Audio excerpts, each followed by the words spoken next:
샬롬, 하나님과 동행하는 새벽기도회 달라스 이마누엘 교회 권성철 목사입니다. 오늘도 하나님과 동행하며 풍성함을 누리시는 저와 여러분이 되시길 주님의 이름으로 축복합니다.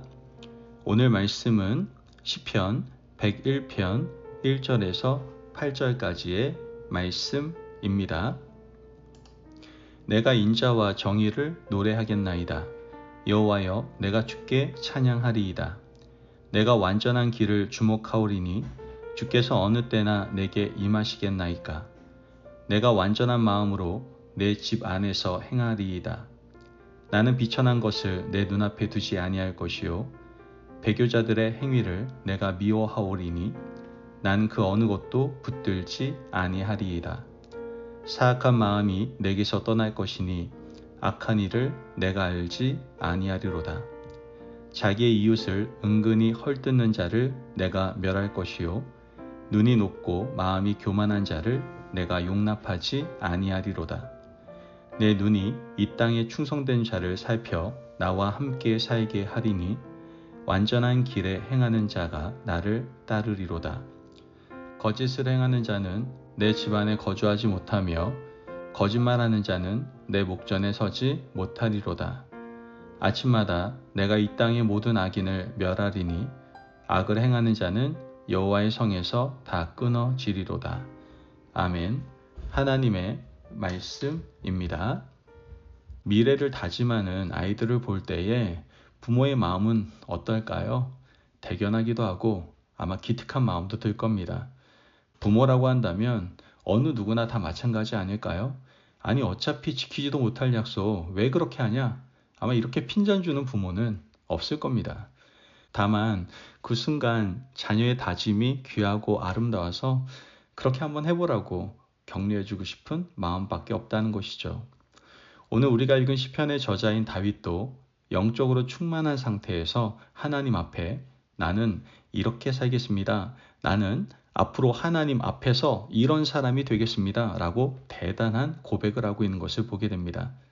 다윗이 어떤 경험을 한 이후에 이 시를 지었는지는 우리가 알 수 없습니다. 하지만 다윗이 지금 영적으로 충만한 상태임에는 틀림이 없다는 것이죠. 아주 좋은 일이 있었던 것 같습니다. 그리고 하나님의 은혜를 경험하고 그 은혜에 가득 차서 앞으로 하나님을 절대 실망시키는 인생을 살지 않겠다라고 당당하고 당찬 분명한 자기 고백을 하고 있는 겁니다. 1절 말씀을 보면 내가 인자와 정의를 노래하겠나이다. 여호와여, 내가 주께 찬양하리이다. 다윗은 내가 인자와 정의를 노래하겠다라고 말합니다. 인자와 정의는 누구의 성품이에요? 하나님의 성품입니다. 하나님께서는 사랑이시고 동시에 정의이시기 때문입니다. 사람은 어느 정도 치우치는 삶을 살지 않습니까? 사랑에 치우치든지 정의에 치우치든지 성격에 따라 그 당시 영적 상태와 마음에 따라 인자한 사랑으로 치우치는 때가 있고 정의와 공평에 치우칠 때가 있다는 것이죠. 한 사람이 인자와 정의를 함께 가지는 경우는 불가능한 일입니다. 이것은 오직 하나님의 성품이기 때문입니다. 하나님께서는 사랑과 정의를 오직 한 곳 십자가에서 그리스도를 통해서 쏟아내셨습니다. 사람을 향한 사랑 때문에 모든 진노를 그리스도에게 쏟으시고 정의의 이름으로 그분을 심판하셔서 온 인류를 위한 사랑을 보여주셨던 겁니다. 절대로 사람은 이렇게 할 수 없습니다. 하지만 다윗은 영적으로 충만한 상태에서 제가 앞으로 인자한 삶도 살아가고 정의로운 삶도 살겠다라고 결단을 하고 있는 겁니다. 다윗은 계속해서 고백합니다. 2절 말씀을 보면 내가 완전한 길을 주목하오리니 주께서 어느 때나 내게 임하시겠나이까. 내가 완전한 마음으로 내 집안에서 행하리이다. 완전한 마음으로 완전한 삶을 살겠다라고 말을 합니다. 이 말은 죄짓지 않고 살겠다라는 결단입니다. 제가 죄짓지 않고 살아볼 테니 하나님께서 원하시는 그때 제 앞에 나타나 보십시오. 이 말은 죄짓지 않고 살아갈 자신이 있다는 말입니다. 굉장히 대단한 고백을 다윗이 하고 있는 겁니다. 이 고백을 들으면서 하나님께서는 어떤 생각을 하셨을까요? 어차피 지키지도 못할 것, 말이나 못하면 밉지는 않지. 하나님은 이런 마음을 가지지 않았을 겁니다. 그래, 인자와 정의를 한번 행해봐라. 죄짓지 않겠다는 마음으로 성실하게 한번 살아봐. 나도 너가 그렇게 살기를 바란단다. 하나님은 그러한 마음으로 격려하고 지켜보시며 응원하고 계셨을 겁니다. 3절에서 7절 말씀은 다윗의 구체적인 고백이 나와 있는데요. 제가 앞으로 죄짓지 않고 살 텐데 이렇게 구체적으로 해보겠습니다 라는 결단입니다. 그 중에 3절 말씀을 보면 나는 비천한 것을 내 눈앞에 두지 아니할 것이요 배교자들의 행위를 내가 미워하오리니 나는 그 어느 것도 붙들지 아니하리이다. 결론적으로 8절에서는 이렇게 말합니다. 아침마다 내가 이 땅의 모든 악인을 멸하리니 악을 행하는 자는 여호와의 성에서 다 끊어지리로다.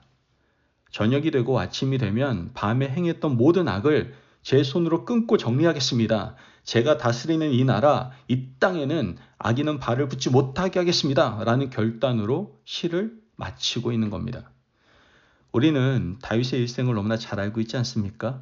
이렇게 아름다운 고백을 했는데 과연 다윗이 악을 끊고 살았습니까? 다윗이 인자와 정의를 균형 있게 맞추며 살았습니까? 다윗이 한 번도 악을 행하지 않고 평생 동안 살았습니까? 그렇지 못했다는 건 너무나 잘 알지 않습니까? 밧세바 사건만 봐도 그렇습니다. 가정을 파괴했죠. 가정에 있는 여인을 데려다가 자신의 욕망을 채웠습니다. 그뿐만입니까? 그의 남편을 죽여버렸어요. 십계명도 어겼던 것이죠. 그러면 그런 다윗의 모습과 오늘 여기서 고백한 다윗은 다른 사람입니까? 그렇지 않습니다. 똑같은 사람입니다. 그렇다면 우리는 이렇게 물을 수 있습니다. 아니 같은 사람 다윗이 이렇게 다른 삶을 살면서 어떻게 한 입으로 두 말을 할 수 있느냐라고 물을 수 있겠죠.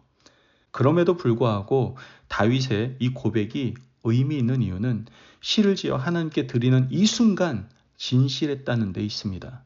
훗날 다윗이 사탄의 꾀임에 빠지고 유혹에 넘어가서 죄를 지었다 할지라도 다윗의 이 순간의 고백은 진실했다라는 것이죠.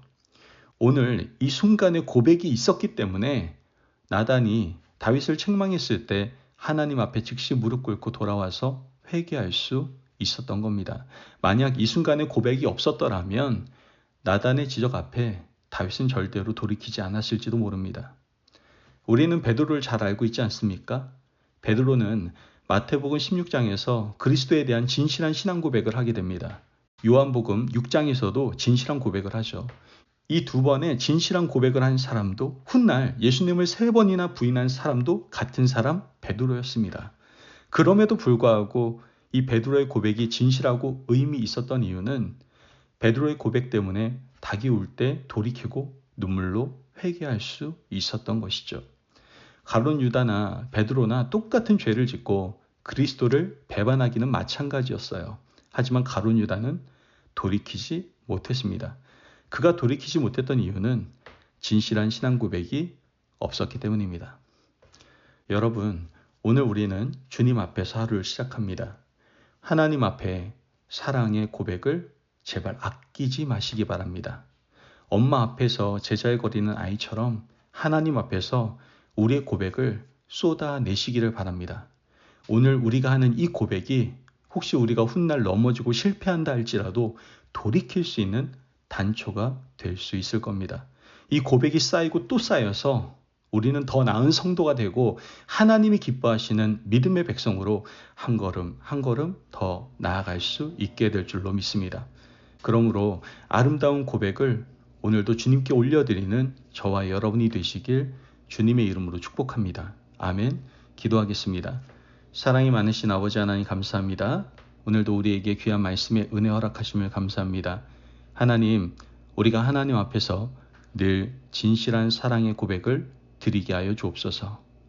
하나님께 사랑한다는 고백이 많이 쌓여서 우리의 삶이 완전히 변화되어 하나님의 사람답게 진실되게 살아가기에 부족함 없도록 도와주옵소서. 감사하며 예수님의 이름으로 기도합니다. 아멘. 오늘도 하나님과 동행하며 풍성함을 누리시는 저와 여러분이 되시길 주님의 이름으로 축복합니다. 여러분, 진실한 고백을 받으시고 고백대로 살지 못해도 책망하지 않으시는 하나님 앞에서 오늘 하루도 진실한 고백을 올려드리는 하루를 살아가시기를 바랍니다. 말씀 안에서 승리하십시오.